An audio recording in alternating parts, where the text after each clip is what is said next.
अभी तक के रिकॉर्ड में हमने माइक्रोसॉफ्ट एक्सेल के अंदर बहुत सारी चीज़ों को सीखा है, जिनमें बहुत सारे फॉर्मूले, बहुत सारे टेबल और बहुत सारे परफॉर्मा को बनाना सीखा है। आज हम सीखेंगे इसके अंदर सम इफ और सम इफ फॉर्मूले का यूज करना, यानी सम आई एफ फॉर्मूला और सम आई एफ एस फॉर्मूला, दोनों में क्या अंतर है दोस्तों, हम यहाँ पे बहुत ही इजी स्टेप में इसको सीखेंगे।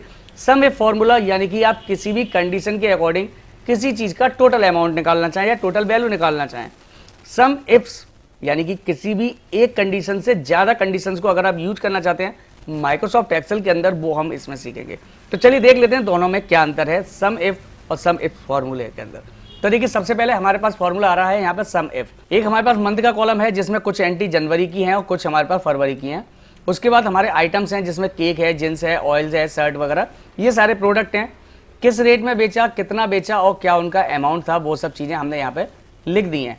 अब हम यहाँ सबसे पहले सीखेंगे सम इफ फॉर्मूले को यूज करना। सम इफ फॉर्मूले का यूज क्या है, तो हम यहाँ पे थोड़ा सा इस एरिया को फोकस कर लेते हैं, या हम डायरेक्टली इक्वल टू लगाते हैं और यहाँ लिखते हैं सम इफ। इसके बाद आपको टैब बटन दबाना है या ब्रैकेट लगा दीजिए, डायरेक्टली आपका आ जाएगा। अब यहाँ पे आपसे पूछ रहा है रेंज, कि आपको क्या चीज़ यहाँ पर टोटल जो करना है, जो आपको सम निकालना है, वो किन का निकालेंगे। तो यहाँ पर रेंज पूछ रहा है, तो रेंज के अंदर हमने यहाँ पे दिया पहले आइटम, हम यहाँ आइटम्स के अकॉर्डिंग अपने यहाँ पर सम निकालेंगे, कॉमा। इसके बाद आ रहा है क्राइटेरिया, क्या है तुम्हारा क्राइटेरिया जो तुम ढूंढना चाह रहे हो। तो मैंने कहा भाई जहाँ पर ये जो आइटम वाला बॉक्स बनाया है इसमें मैं जो भी लिखूँ वो मेरा क्राइटेरिया है, कॉमा। इसके बाद सम रेंज, किसको टोटल करना है, तो हमने कहा कि भाई हमें अमाउंट का टोटल करना है। ब्रैकेट को बंद किया और मैंने कर दिया एंटर, तो यहाँ पर वैल्यू आ गई 0। अब मैं यहाँ पर कोई भी एक आइटम लिखता हूँ, मैंने कहा भाई ऑयल, तो देखिए ऑयल मेरा जो टोटल बिका है वो 1200 का बिका है। इसके बाद मैं कुछ और ले लेता हूँ, मैंने कहा सपोज देन मेरे पास जीन्स है, तो देखिए जीन्स लिखा, जीन्स देखिए 3400 रुपये की आ गई। इसी तरीके से कोई भी और आइटम ले लीजिए, जैसे हमने कहा कैंडी, तो कैंडी का हमारे पास यहाँ पे निकल के आ गया इसका टोटल। ये क्या करेगा, यहाँ से प्रोडक्ट को उठाएगा और यहाँ पर जो भी वैल्यू होगी उसको यहाँ से प्लस कर देगा उन सभी टोटल्स को। जैसे देखिए कैंडी यहाँ पे दिखा रहा है 2168 रुपये की, तो हमारे पास देखिए 2000 रुपये की यहाँ पर कैंडी है और 168 की ये है, तो हमारे पास टोटल हो गई 2168 रुपये की। अब यहाँ पे क्या है, केवल एक ही कंडीशन के बेस में यहाँ पर टोटल किया गया है। अब मुझे एक से ज़्यादा कंडीशंस को यूज करना है, तो मैं क्या करूँगा, तो मैं यहाँ पे फॉर्मूला लगाऊंगा सम इफ्स का,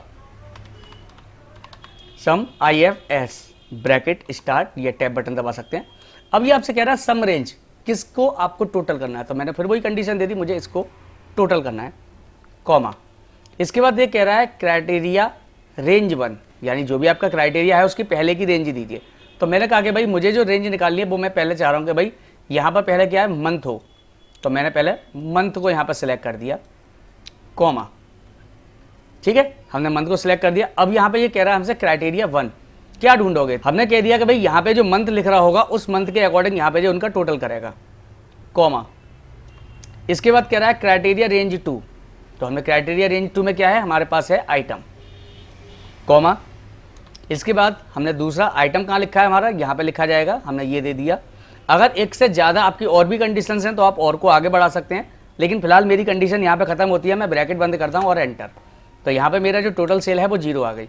मैंने कहा मुझे जो रेंज निकालनी है वो जनवरी की निकालनी है, तो मैंने जैन लिखा और एंटर।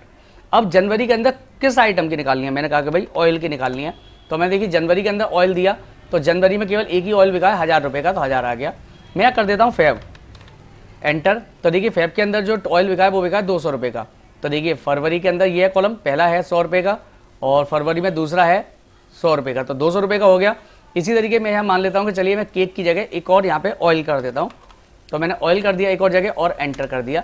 तो देखिए यहाँ पे ऑयल कितना 500, तो 200 वो थे, 500 ये प्लस हो गए 700 रुपये का। तो इस तरीके से दोस्तों आप माइक्रोसॉफ्ट एक्सेल के अंदर सम और सम इफ फॉर्मूले को यूज कर सकते हैं। आई होप दोस्तों आपको वीडियो अच्छी लगी होगी। इस वीडियो के अंदर क्या आपको अच्छा लगा और क्या आपको बुरा लगा वो आप कमेंट करके बताइएगा, ताकि मुझे मोटिवेशन मिले कि हाँ भाई मैं यहाँ पर क्या गलती कर रहा हूँ और क्या ऐसा अच्छा है जो आप सभी लोगों को पसंद आ रहा है।